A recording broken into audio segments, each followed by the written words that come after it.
যারাই আছে তারাই ঘুরে ফিরে শাকিব খানের সিনেমায় গান করছে, তোমরা যারা নবীন আছো তাদের মতো স্কোপ পাচ্ছ না। এটা তো আসলে আমি বলে কয়ে আর তুমি বলে কয়ে কিছু হবে না। কোনাল, গনা, ন্যান্সি এই তিনজনের মধ্যে একটা ঝামেলা হয়েছে। যে কোনো শিল্পীর কথাবার্তা এরকম হওয়া উচিত না। দেখা গেল যে একজন খুব কথা বলেছে, আরেক পক্ষ কিন্তু কোনো কথা বলেনি। এখন আলটিমেটলি কিন্তু সবাই যে কথা বলেনি, এই কথাগুলো কিন্তু আমি আর কোথাও বলি নাই। হ্যাঁ, এগুলা কিন্তু আজকেই প্রথম বলতেছি। আমার মনে হয় আমি লিজাকে যতবার দেখেছি এরকমই দেখেছি, সেম গ্ল্যামার, সেম ফিটনেস। মোটা হয়েছে আগে থেকে একটু, কি মোটা মানে আগে তো বেশি শুকনা ছিলাম। একেবারে যদি প্রতিযোগিতার কথা বলে, যে প্ল্যাটফর্ম থেকে তোমরা এসছো তখন তো অনেক, তখন তো ধরতে গেলে পিচ্ছি, যে পিচ্ছি একটা মেয়ে। লিজা, আমরা অনুষ্ঠানটা শুরু করি। রুশিক নাইয়া দেখো না চাইয়া, মনু তাহলা তোমারে পাইয়া, দেখে তোমায় নয়ন ঘুরাইয়া, আমি যে তোমার পাগলি সুরাইয়া। এসো না একটু কাছে, দাও না একটু ছুঁয়ে, ও বাবুজি পরদেশিয়া। এসো না একটু কাছে, দাও না একটু ছুঁয়ে, ও বাবুজি পরদেশিয়া। দর্শক সবাইকে স্বাগত জানাচ্ছি কাট অ্যান্ড কাট অনুষ্ঠানে। আজকে কাট অ্যান্ড কাটে অনুষ্ঠানে আমাদের সঙ্গে, আমাদের সাথে আড্ডা দেওয়ার জন্য আছেন আমাদের সবার প্রিয় সঙ্গীত শিল্পী লিজা। লিজার সাথে আজকে আমরা অনেক গল্প করব, অনেক আড্ডা দেব। আপনাদের সঙ্গে আছি আমি শারমিন দীপ্তি। কেমন আছো?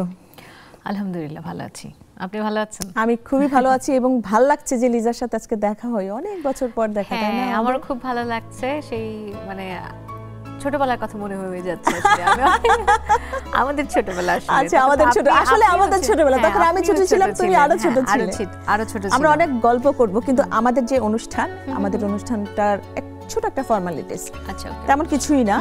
এখানে কাটের পাশে কিছু খাম আছে, আর ওখানে আনকাটের পাশে কিছু খাম আছে। আচ্ছা, যদি তুমি কাট থেকে খাম পিক করো, তোমার এই কথায় যদি মনে করো না আপু এই জিনিসটা ফেলে দিতে হবে, একটু এডিট করতে হবে, কোনো সমস্যা নেই, সেটা আমরা করবো। যদি তুমি আনকাট থেকে কোনো মানে খাম পিক করো, সেই প্রশ্নের উত্তরগুলো যা দাও আমরা তাই অন এয়ার করবো। তাহলে আমরা কোথা থেকে নিব? আনকাট থেকেই নেই, কারণ আমি খুবই ইনফর্মাল পছন্দ করি, ইনফর্মাল আড্ডা, মানে কোনো কিছু কাটাকাটির দরকার নেই। আমি নিব না তুমি নিবে? আপনি না, আমি একটা পিক করে দিই। হ্যাঁ হ্যাঁ, খুব সুন্দর একটা প্রশ্ন। কিছুদিন আগে আপনি মা হয়েছেন, মা হওয়ার অনুভূতি কেমন ছিল? কেমন ছিল? এটা আসলে একটা স্বর্গীয় অনুভূতি, যেটা আসলে ভাষায় প্রকাশ করার মতো না।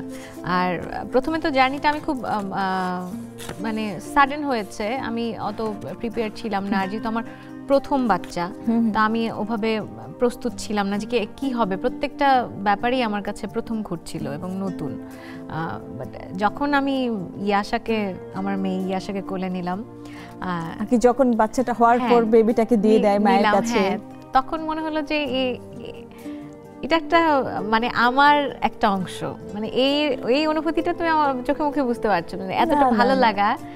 সে আমাকে জড়িয়ে ধরছে, ইভেন আমাকে সে চিনছে তখনই। মায়ের গন্ধ তো বোঝো, ওটা তো পেট থেকে মায়ের সবকিছু, এগুলো সবগুলো আমার কাছে প্রথম না। মানে এই অনুভূতিটা আসলে মানে যারা এর মধ্য দিয়ে গো থ্রু না হয় তারা কখনো এটা ফিল করতে পারবে না, একেবারে তারা কখনো বুঝতেই পারবে না। বাচ্চার বয়স কত এখন? ও মাত্র 9 মান্থ। হ্যাঁ, 9 মাস হয়েছে, অনেক ছোট এখনো। যখন তুমি কাছ থেকে বাসায় ফেরো আর কি কিরকম, আর কি আল্লাহ যে পরিমাণ এক্সাইটেড সে। এই যে দুদিন আগে একটা লাইভ হলো, সে টিভি, আমি মানে তার এক্সপ্রেশন শুনছিলাম বাসার সবাই। মানে যতক্ষণ আমি গান করছি ততক্ষণ মানে মানে সে চিনতে পারছে, মানে এখনো তো কথা বলতে পারে না, বাট তার এক্সপ্রেশন এখনই অনেক এক্সপ্রেশন দেয়। এবং আমি যতবার বাসায় যাই, শো থেকে হোক, কাজ থেকে হোক, ততবার যে এক্সাইটমেন্টটা, মানে ওর মানে বিরাট খুশি। সে মা আসছে বাসায়, একদম লাফালাফি একদমই করে। সে কাকে বেশি রেসপন্স করে, বাবাকে না মাকে? বাবা তো এখন আসলে মাকে আসলে একটু বলা, হ্যাঁ বাবা তো এখন ওভাবে সে আমার কাছে মনে হয় সে, কারণ বাবার সাথে একটু গ্যাপ হয়েছে তো, বাবা তো দেশের বাইরে, প্রায় 6 মান্থ পর দেশে আসলো। এখন বাবার সাথে এখন তার নতুন করে সখ্যতা হচ্ছে, এটা আমি দেখছি। নামটা কি বললেন? ইয়াশা। ইয়াশা পুরো নাম কি? ইয়াশা খন্দকার। ইয়াশা খন্দকার, হ্যাঁ। কখন আর কি যখন তুমি কনসিভ করলে একটু জানতে চাই যে আর কি যখন জানলে না তুমি কনসিভ করেছো আর কি ওই দিনটা তোমার কেমন গিয়েছে? আমি ঠিক মতো না মানে বিশ্বাস করতে পারছিলাম না, আর ওভাবে না প্ল্যানও ওভাবে করিনি। হঠাৎ করে মানে মনে হলো যে দেখলাম যে হ্যাঁ আমার এই ব্যাপারটাতে আমি পজিটিভ। তখন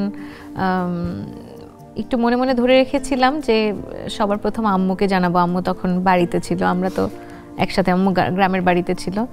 তা আমি একটু জমে মানে রেখেছিলাম যে কখন আমার আম্মুকে জানাবো আসলে।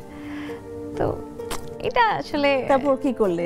আম্মুকে জানানোর পরে আম্মু একটু অবাক মানে ব্যাপারটা মানে ওই সময়টা আসলে আমার প্ল্যান ছিল একটু গুছিয়ে আসলে সবকিছু বলার, কারণ আমার বিয়ের খবরটার পরপরই আসলে বাচ্চার খবরটা এসছে। মানে এটা কি প্ল্যান বেবি ছিল না? না, ওভাবে প্ল্যান করা ছিল না। তো আমার চিন্তাটা ছিল যে আমরা বিয়ের আনুষ্ঠানিকতা একটু সুন্দর করে দেন হচ্ছে আমি আমার বাচ্চার আনুষ্ঠানিকতা নিয়ে আসলে সামনে আসব। কিন্তু তার মধ্যে দেখলাম যে সবকিছু মানে একের পর এক মানে থাকে না একটা ব্যাপার যে একটু গুছিয়ে নেওয়ার ব্যাপার, সেটা না। হ্যাঁ, ওটা হয়নি, বাট আমরা অ্যাপ্রিশিয়েট করেছি যে এটা তো একটা খুবই গুড নিউজ। আর পরে নিলেও তোমার নিতে হতো বাচ্চা, হয়তো আগে নিলেও নিতে হতো, হয়ে গেল। হ্যাঁ। প্রথম প্রেমে পড়েছেন কবে? প্রেম নিয়ে কোনো চ্যালেঞ্জের মুখোমুখি হয়েছেন কিনা? প্রেমে তো মানুষ পড়তেই পারে। প্রথম প্রেম তো আমার ওভাবে মনে নেই। মনে নেই? তার মানে অনেক স্কুল বয়সে প্রেম করেছিল। মনে রাখার মতো এটা কি মানুষের সাথে প্রেম না যে কোনো কিছুর সাথে প্রেম? না না, এটা মানুষের সাথে প্রেম। গান নিয়ে তো প্রেম ওভাবেই হয়, বাট প্রথম প্রেম ওভাবে মানে একদম মানে মনে রাখার মতো বা এরকম বলার মতো এরকম কিছু নাই আসলে। তাহলে সিরিয়াস প্রেমটা হলো কবে? সিরিয়াস প্রেম আমি যে এটা সবসময় বলি যে আমার জামাই যে তার পিছে পিছেই আমি ঘুরলাম এবং আমার মনে হলো যে না একেই আমার লাগবে, অ্যান্ড ওনার সাথেই আমি আসলে পথ চলাটা। এর আগে বুঝে ওঠার আগে আসলে সবকিছু হতো। হ্যাঁ, বাট যখন আমি বুঝতে পেরেছি বা যখন আমার মানে ভালো মন্দ বা যেটাই বলি মানে ভালোবাসাটা বা প্রেমটা, এটা কীভাবে বলবো আমি, মানে তুমি যখন মানে actually are you in love মানে এটা যখন তুমি বুঝো, মানে সেই সময়টা আসলে আমার ওই সময়টা ছিল মানে আমার জামাইয়ের সাথে যখন আমার রিলেশনটা হচ্ছিল। তো এটাকেই বলতে পারো যে এটাই ভালোবাসা। ওই ভদ্রলোকের সাথে দেখা হলো কিভাবে? প্রেম হলো কিভাবে? এটাও একটা প্রোগ্রামের মধ্যেই, মানে দেশের বাইরে একটা শোতে, বাট তখনই এটা আসলে হয়নি, এটা একটু সময় নিয়েছে। দেখা যায় না যে প্রথমে একটু বন্ধুত্ব থাকে, তারপর কথাবার্তা বা বোঝাপড়া, তারপর তার আরও বেশ অনেক পরে আসলে আমি প্রায় তাকে 10 বছরের উপরে চিনি। 10 বছর? এর মধ্যে কেউ কাকে ভালোবাসি বলেনি? হ্যাঁ, 10 বছর উপরে চিনি আমি তাকে, কিন্তু আমাদের মানে পরবর্তীতে যে আমাদের এটা প্রায় মনে হয় আরো 10 বছর 5-6 বছর পরে আসলে প্রপোজ করেছে কে আগে? ভাইয়া একসাথে মনে হয় সবাই একসাথে। কখনোই না লিজা, তুমি কেন বলি, কারণ দুজনেই একদম ছুপা রুস্তম, কেউ আগে বলবে না, যদি আগে বললে যদি না হয়ে যায়। তো মনে মনে অনেক অনেক সময় ছিল আসলে। তারপর মনে বলার পর থেকে আসলে কে প্রথমে একটু ক্লু দিল যে না লিজা কিংবা ভাইয়ার নামটাই জানা হলো না? ওর নাম হচ্ছে সবুজ বাহার খন্দকার সবুজ। তো কে বলবো এটা? তুমিও বলতে পারো, ভাইয়াও বলতে পারে। না, দুজনেই মনে হয় একবার কথা বলতে বলতে মনে হলো যে ভালো লাগা শেয়ার করে বলেছিল ইউ আর স্পেশাল, যে হ্যাঁ ওরকম করে কথা বলতে বলতে হয়েছে। বাট ওরকম মানে একটা থাকে না যে একদম সুন্দর করে একটা আয়োজন করে খুবই এরকম নাটকীয় তো আসলে নাই। আমরা যে সিনেমা নাটকে যেটা দেখি এটা আসলে রিয়েল লাইফে আমাদের হয়তো হয় না, বাট অনেকেরই হয়। আর পরবর্তী কোশ্চেনে চলে যাই। আপনাকে অনেকদিন সিনেমার গানে পাচ্ছি না কেন? কেন পাচ্ছি না বলো? সিনেমার গান তো এটা আসলে আমার যেগুলো গান বের হয় এটা আমার নিজের উদ্যোগে, তো আমার নিজের উদ্যোগে গান তো আমি এনি টাইম করে ফেলি। সিনেমার গানে পাওয়া হচ্ছে না, সিনেমার গানে আমার ডাক আসতে হবে, যখন আমাকে ডাকবে তখন আমি গাইবো। কিন্তু তুমি কিন্তু অনেক সিনেমার আগে করেছি, প্লেব্যাক করেছো এবং পুরনো সিনেমার গানগুলো নিয়েও তুমি কাজ করেছো। হ্যাঁ করা হয়েছে, বাট এখন আমার কাছে মনে হয় ওভারঅল আমাদের সিনেমা খুব কম হচ্ছে, এবং যেগুলো হচ্ছে সেখানে দেখা যাচ্ছে গুটি কয়েক শিল্পী ঘুরে ফিরে গান করছে। তো এই একটা মানে সার্কেলের মধ্যে আছে, হয়তো এখান থেকে যখন বের হবে তখন, বা মিউজিক ডিরেক্টর বা প্রযোজক যখন মনে করবে যে এখানে লিজাকে চায়, তখন এই যে বললে না যে গুটি কয়েক মানুষের মধ্যে এটা আসলে ঘোরাফেরা করছে, এটা কিন্তু ট্রু। হ্যাঁ, তো এটা আসলে কি তোমার কাছে কি মনে হয় যে এটা একটু চেঞ্জ হওয়া দরকার না, একটু সংস্কার হওয়া দরকার না? কারণ দেখা যায় যারাই আছে তারাই ঘুরে ফিরে শাকিব খানের সিনেমায় গান করছে, কিংবা তোমরা যারা নবীন আছো তারা হচ্ছে তাদের মতো স্কোপ পাচ্ছ না। এটা তো আসলে আমি বলে কয়ে আর তুমি বলে কয়ে কিছু হবে না, এটা আসলে যাদের কাজ তাদের আসলে এই ব্যাপারটায় সচেতন হতে হবে আমার কাছে মনে হয়। আর আমাদের আশেপাশের সবাই তো গাচ্ছে, আমি খুব বেশি রিগ্রেট করি না, বা আমার কোনো পরিতাপেরও কিছু নাই। আমার কাছে মনে হয় না, তারপর আমাদের সিনেমা কিছু হোক, মানে এখন একটু সংখ্যা বাড়ছে, আরও বাড়ুক, তখন হয়তো বা আমিও গাইব, বাট হোক। মানে একটা ব্যাপার দেখা যায় যে হয়তো বা তোমার খুব আমি কাছের, এখন একটা ভালো কাজ হলে তুমি আমাকে কিন্তু আগে ডাকবে, কারণ তোমার কাছের। এই ব্যাপারটা কিন্তু আমাদের বাঙালিদের মধ্যে অন্যের কাছের হতে পারছে না কেন লিজা? আসলে লিজার কোথায় একটু আর কি বলবো, আমি আসলে ওভাবে না, মানে কোনো সার্কেল মেইনটেইন করি না, বা পিয়ার গুলো মেইনটেইন করা হয় না। হ্যাঁ, আমি ইভেন আমাকে দেখবা কোনো অ্যাওয়ার্ড ফাংশনে আমি যাচ্ছি না, বা আমি কোনো একটা গ্রুপ মেইনটেইন করছি না, বা আমি কোনো আড্ডায় যাচ্ছি না, এটা মনে হয় আমার ব্যর্থতা। কারণ আমি আসলে ওর মধ্যে মনে হয় যে আমি খাপ খাওয়াতে পারি না। আমার কিছু মানুষ আছে যারা আমাকে ভালোবাসে, আমার সাথে আমি তাদের সাথে হ্যাং আউট করি, বাট বেশি কিন্তু আমার মানে কম মানুষ, আমার আশেপাশে গুটি কয়েক মানুষ আছে যাদের সাথে আমার উঠা বসা। তো ওই ব্যাপারটা যেটা বলছিলাম যে যারা কাছের হবে দেখবা যে তারাই একটু দেখে ঠিক আছে আমার কাছে মানুষ গিয়ে ফেলুক, এটা তো খারাপ কিছু না, এটা আমাদের মধ্যে হয়। তো আমার কাছে মনে হয় সিনেমার কাজগুলো এনি হাওয়াভাবে হয়ে যাচ্ছে, বাট তারপরে হোক। লাস্ট কোন সিনেমায় গান গাওয়া হয়েছিল? লাস্ট রিলিজ হয়েছে যে সিনেমাটা, এটা হচ্ছে গত বছরই আদম সিনেমাতে। আচ্ছা, আমি আর আমাদের ক্লোজ আপের রাজীব ভাই গিয়েছিলাম, আমার কাঙ্ক্ষের কলসি। এটা আবার নতুন করে পুরো সিনেমাটাই করা হয়েছে, তো আমরা আবার এই গানটা। আমি কি একটু শুনতে পারি দুলান? আমার কাঙ্ক্ষের কলসি জলে গিয়াছে ভাসি, মাঝি তোমার নৌকার ঢেউ লাগিয়া রে, মাঝি তোমার নৌকার ঢেউ লাগিয়া। নায়িকা হবার অফার পেয়েছেন কখনো? পেলে কি করবেন? উফ, এগুলা তো পাই, পেলে তো করবই না। কবে পেয়েছিলে, কিংবা কোন ডিরেক্টরের কাছ থেকে? একদমই মানে ক্লোজ আপ থেকে বের হওয়ার পরেই। আমার অত কিছু মনে নেই। আমি না এই ব্যাপারটাই খুব খারাপ, যে খুবই গুণী একজন নামী একজন ফোন করেছেন, আমি হয়তো বা অত খেয়াল নেই, আমি মনে রাখতে পারছি না, ভুলে যাচ্ছি, বা এরকম হয়েছে যে যার সিনেমা বা যিনি ফোন করেছেন উনি কিছুই মনে নাই আমার। এরপরে আর কোন তারপরেও আবার এসেছে, সেটা আবার আরেকটা চ্যানেলেই আমি একটা লাইভ শেষ করে ওখানে ওইরকম একটা প্রশ্ন করেছিল যে নায়িকা হবে কিনা। আমি বলেছিলাম যে না, হয়তো আমি তো এটা পারি না, দেখি এরকম, মানে হয়তো বা উনি আমার কথায় কোনো পজিটিভিটি বা না পজিটিভ মনে করেছিলেন, সেজন্যই আমাকে ফোন করেছিলেন, বাট তখনও তো আমি না করে দিয়েছি। বাট উনিও কে ছিলেন ভুলে গেছি আমি, আসলে মনে নাই। আর কি ছবি করার ইচ্ছাই ছিল না তোমার? না, আমি এখনো বলি যে আমাকে যে এই যে 2 দিন আগেও যখন আমি লাইভে ছিলাম আরেকটা প্রোগ্রামে, তখন আমাকে বলা হয়েছে যে অফার আসে, বাট এটা অলমোস্ট এখন সবাই জানে যে আমাকে আসলে অভিনয় বা গান ছাড়া অন্য কিছুতে আসলে পাবে না। আমার আসলে কোনো ইচ্ছাই নাই। গানের শিল্পী তুমি, গানের মধ্যেই গানের পাখি থাকো। আমরা পরবর্তী কোশ্চেনে চলে যাই। কাজ করতে যে কন্ট্রোভার্সির শিকার হয়েছেন কিনা? অনেকেই তো হয়ে থাকে, আসলে কোনো না কোনো আসলে কন্ট্রোভার্সির শিকার হয়ে থাকে। তোমার ক্ষেত্রে কেমন ছিল? বুঝি না আসলে, কন্ট্রোভার্সি হয়তো হয়, বাট আমি না আসলে অত বেশি কিছু চিন্তা করি না। আমি যে কোনো কাজ করতে গেলে দেখা যায় যে আমি যে কাজটা করছি, আমাকে এই কাজের জন্য ডাকা হয়েছে, অন্য কাউকে এখানে আবার ছিল কিনা, কেউ বাদ পড়লো কিনা, বা তার জায়গায় আমাকে আনলো কিনা, বা আমার জায়গায় তাকে নিল কিনা, অত কিছু আসলে চিন্তাই করি না।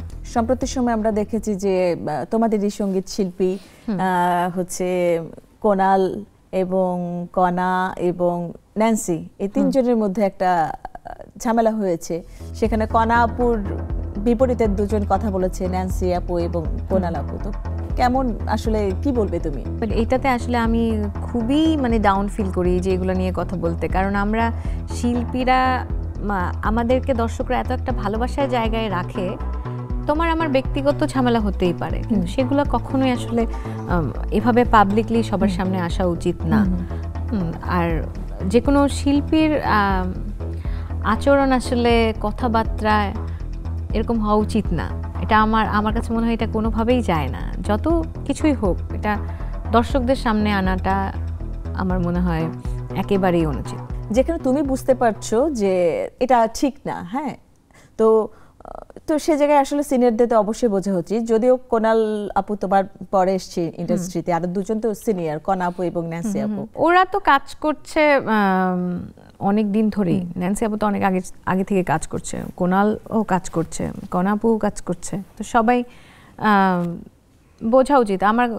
আমি নাম মেনশন করে ওভাবে বলবো না, বাট দেখা গেল যে একজন খুব কথা বলেছে, আরেক পক্ষ কিন্তু কোনো কথা বলেনি। এখন আলটিমেটলি কিন্তু সবাই যে কথা বলেনি তাকে কিন্তু ভালো বলছে। আমার কাছে মনে হয় যে ওভাবেই থাকা উচিত, যে সব কিছু তো আমার বলে ফেলা উচিত না, চুপ করে থাকাটাও একটা ম্যাচুরিটি। আমরা পরবর্তী কোশ্চেনে চলে যাই। এমন কোনো স্বপ্ন বা ইচ্ছা আছে যা এখনো পূর্ণ হয়নি? মানে লিজার এমন কি কোনো স্বপ্ন বা ইচ্ছা আছে যা তুমি এখনো পূর্ণ করতে পারোনি? জাতীয় চলচ্চিত্র পুরস্কার।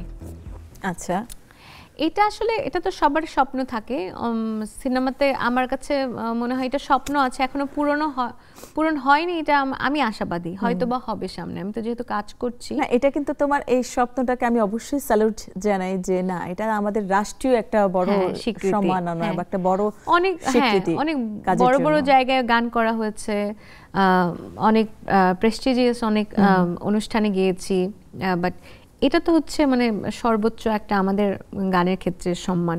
তো যেহেতু কাজ করছি, তো আমি এখন মনে করে বলেছে, তাই মনে হলো যে হ্যাঁ, এটা এখনো বাকি আছে। আর এটা আমি আশাবাদী, হয়তো বা আস্তে আস্তে কাজ করলে যখন আমার সময় হবে এবং সৃষ্টিকর্তা মানে আল্লাহ যখন বলবেন যে হ্যাঁ এখন এটা তোমার, তখন হবে। আমি খুব আশাবাদী আসলে আমরাও আশাবাদী, এবং আমরা আমাদের এই কাট অনুষ্ঠান থেকে আমরা অবশ্যই তোমাকে শুভকামনা জানাই যে তুমি যেন অবশ্যই রাষ্ট্রীয় সম্মাননা পাও, এবং অবশ্যই তুমি পাওয়ার যোগ্যতাও রাখো। তোমার গায়কী বলো, তুমি অসংখ্য গান করেছো, প্লেব্যাক করেছো, আমরা তোমার অসংখ্য ভক্ত। তো সব ভক্তরাই আসলে আমি বলবো যে লিজার জন্য দোয়া করবেন, যেন তার এই মনের ইচ্ছাটা যেন পূর্ণ হয়। আবার অনেক সময় দেখা যায় যে পেয়ে ফেললাম, বাট আমি পেয়ে ফেলার জন্য আমি আসলে চাই না। মানে একটা যোগ্য কাজ, একটা সুন্দর কাজ হবে যেটাতে আমি পাবার যোগ্য, তখনই যেন আমি এই পুরস্কারটা পাই। এটাও একটা ইচ্ছা। আসলে অনেক সময় দেখা যায় যে অনেকে পেয়ে ফেলেছে, বাট কোন গানটা হয়েছে সেটা হয়তো আমরা জানি না।